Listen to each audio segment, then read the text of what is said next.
السلام علیکم ناظرین، آپ دیکھ رہے ہیں دیکھ پاکستان۔ میں ہوں ذکریہ اور آج آپ کو ٹاپ سٹوری بتا جیو نیوز کی سابقہ اینکر اور میزبان رابعہ انم نجی ٹی وی چینل کے مارننگ شو سے اچانک اٹھ کر جانے کے فیصلے کی وجہ سے سرخیوں کی زینت بنی ہوئی ہیں۔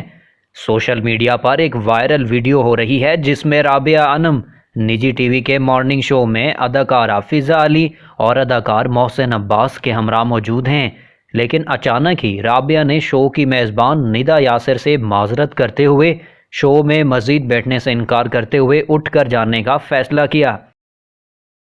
دوسری جانب اداکارہ متھیرا مارننگ شو میں رابعہ انم کے موقف سے بالکل خوش نہیں دکھائی دی۔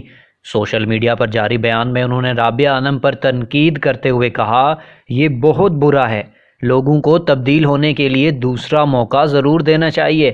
اگر انہیں کوئی مسئلہ تھا پھر بھی انہیں سب کے سامنے کسی کو ذلیل نہیں کرنا چاہیے تھا۔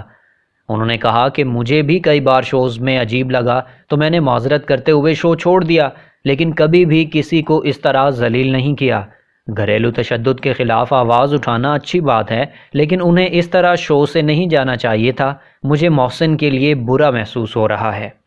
اس کے علاوہ مرحوم عامر لیاقت کی سابقہ اہلیہ بشریٰ اقبال نے بھی اس واقعہ پر تبصرہ کرتے ہوئے کہا کہ ان اداکاراؤں یا خواتین اینکرز کا کیا جنہوں نے دوسری خواتین کی زندگیاں برباد کیں۔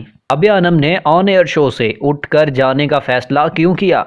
جیو نیوز کی سابقہ اینکرز نے میزبان کو شو سے اٹھ کر جانے کی وجہ بتاتے ہوئے کہا کہ مجھے نہیں معلوم تھا کہ مجھے محسن عباس حیدر کے ساتھ بطور مہمان شو میں مدعو کیا گیا، جن پر ان کی سابقہ بیوی فاطمہ سہیل نے 2019 میں گھریلو تشدد کا الزام لگایا تھا۔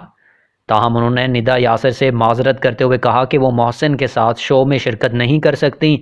رابعہ نے مزید بتایا کہ انہوں نے گھریلو تشدد کے خلاف ایک واضح موقف اختیار کیا ہوا ہے۔ اگر میری چھوٹی سی کوشش کل میری بیٹی، میری دوست کو بچا سکتی ہے تو مجھے ان کے لیے یہ کرنا پڑے گا۔